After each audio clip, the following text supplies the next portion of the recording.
cheer up lang and chin up. Kasi sobrang thankful lang. Kasi yun nga, like ko sinasabi, hindi ko makukuha yung MVP para wala yung makasabi ko. So talagang credits din talaga sa amin na lang. Pero syempre, yun nga, back to zero ulit.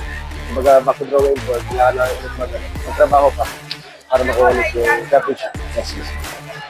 Cheer up lang and chin up. Kasi di pa, kumbaga talagang di binibigay ng matuloy sa amin. So kailangan talaga namin magtrabaho pa.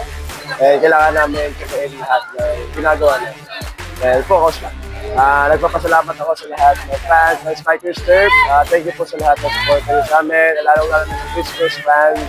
Wala po dito. Thank you po.